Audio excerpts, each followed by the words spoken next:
The Adventures of Pinocchio by Carlo Collodi. Chapter 31. Finally the wagon arrived. It made no noise, for its wheels were bound with straw and rags. It was drawn by 12 pair of donkeys, all of the same size, but all of different color. Some were gray, others white, and still others a mixture of brown and black. Here and there were a few with large yellow and blue stripes. The strangest thing of all was that those 24 donkeys, instead of being iron shod like any other beast of burden, had on their feet laced shoes made of leather, just like the ones boys wear. And the driver of the wagon?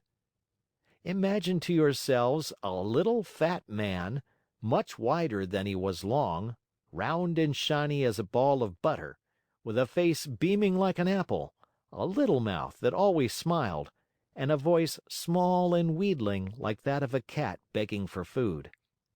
No sooner did any boy see him than he fell in love with him, and nothing satisfied him but to be allowed to ride in his wagon to that lovely place called the Land of Toys. In fact, the wagon was so closely packed with boys of all ages that it looked like a box of sardines. They were uncomfortable, they were piled one on top of the other, they could hardly breathe, yet not one word of complaint was heard. The thought that in a few hours they would reach a country where there were no schools, no books, no teachers, made these boys so happy that they felt neither hunger, nor thirst, nor sleep, nor discomfort. No sooner had the wagon stopped than the little fat man turned to Lampwick. With bows and smiles, he asked in a wheedling tone, "Tell me, my fine boy, do you also want to come to my wonderful country?" "Indeed I do." "But I warn you, my little dear, there's no more room in the wagon. It is full." "Never mind," answered Lampwick. "If there's no room inside, I can sit on the top of the coach." And with one leap he perched himself there. "What about you, my love?" asked the little man, turning politely to Pinocchio. "What are you going to do? Will you come with us, or do you stay here?" "I stay here," answered Pinocchio. "I want to return home, as I prefer to study and to succeed in life." "May that bring you luck."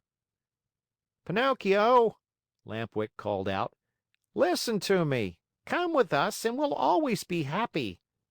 "No, no, no." "Come with us and we'll always be happy," cried 4 other voices from the wagon. "Come with us and we'll always be happy," shouted the 100 and more boys in the wagon, all together. "And if I go with you, what will my good Fairy say?" asked the Marionette, who was beginning to waver and weaken in his good resolutions. "Don't worry so much. Only think that we are going to a land where we shall be allowed to make all the racket we like from morning till night." Pinocchio did not answer, but sighed deeply once, twice, a third time. Finally he said, "Make room for me. I want to go too." "The seats are all filled," answered the little man. "But to show you how much I think of you, take my place as coachman." "And you?" "I'll walk." "No, indeed, I could not permit such a thing. I much prefer riding one of these donkeys," cried Pinocchio. No sooner said than done. He approached the first donkey and tried to mount it. But the little animal turned suddenly and gave him such a terrible kick in the stomach that Pinocchio was thrown to the ground and fell with his legs in the air. At this unlooked for entertainment, the whole company of runaways laughed uproariously. The little fat man did not laugh. He went up to the rebellious animal and, still smiling, bent over him lovingly and bit off half of his right ear. In the meantime, Pinocchio lifted himself up from the ground and with one leap landed on the donkey's back. The leap was so well taken that all the boys shouted, "Hurrah for Pinocchio!" and clapped their hands in hearty applause. Suddenly, the little donkey gave a kick with his 2 hind feet, and at this unexpected move, the poor Marionette found himself once again sprawling right in the middle of the road. Again the boys shouted with laughter. But the little man, instead of laughing, became so loving toward the little animal that, with another kiss, he bit off half of his left ear. "You can mount now, my boy." He then said to Pinocchio, "Have no fear. That donkey was worried about something, but I have spoken to him and now he seems quiet and reasonable." Pinocchio mounted and the wagon started on its way. While the donkeys galloped along the stony road, the Marionette fancied he heard a very quiet voice whispering to him: "Poor silly! You have done as you wished, but you are going to be a sorry boy before very long." Pinocchio, greatly frightened, looked about him to see whence the words had come, but he saw no one. The donkeys galloped, the wagon rolled on smoothly, the boys slept, Lampwick snored like a dormouse, and the little fat man sang sleepily between his teeth. After a mile or so, Pinocchio again heard the same faint voice whispering, "Remember, little simpleton, boys who stop studying and turn their backs upon books and schools and teachers in order to give all their time to nonsense and pleasure, sooner or later come to grief. Oh, how well I know this! How well I can prove it to you! A day will come when you will weep bitterly, even as I am weeping now, but it will be too late." At these whispered words, the Marionette grew more and more frightened. He jumped to the ground, ran up to the donkey on whose back he had been riding, and taking his nose in his hands, looked at him.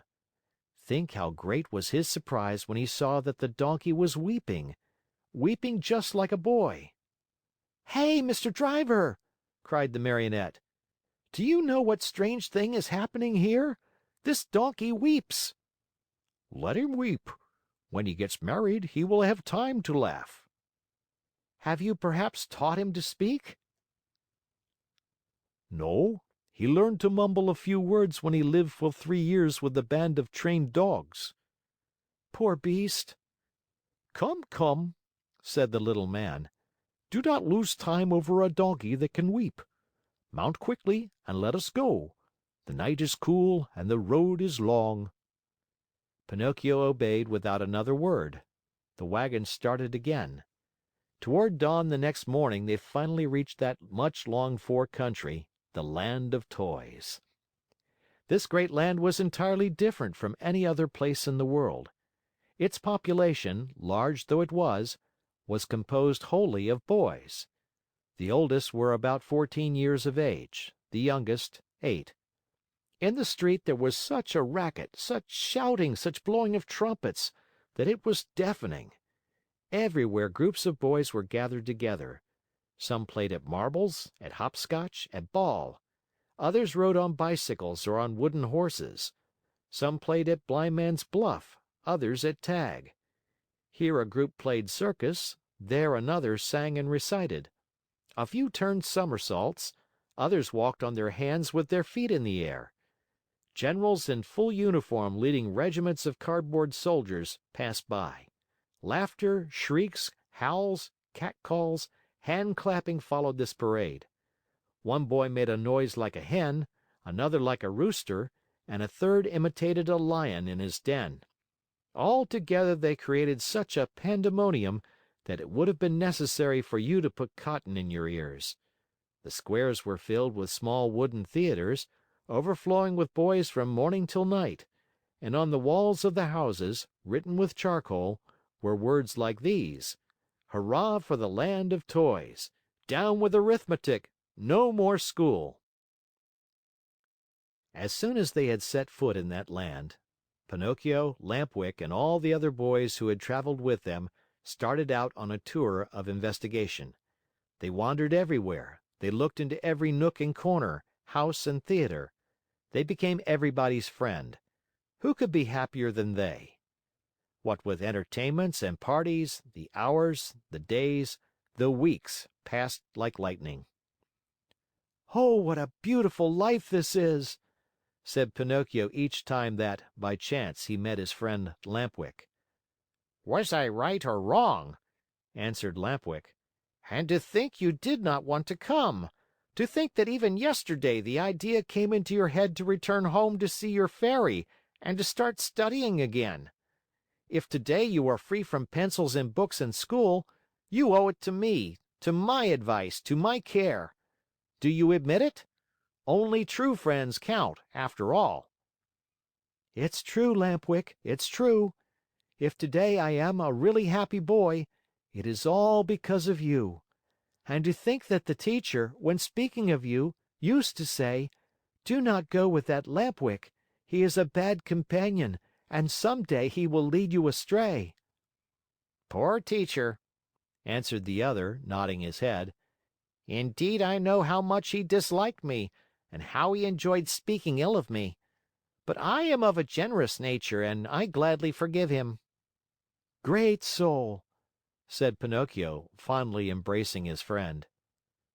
5 months passed, and the boys continued playing and enjoying themselves from morn till night, without ever seeing a book or a desk or a school.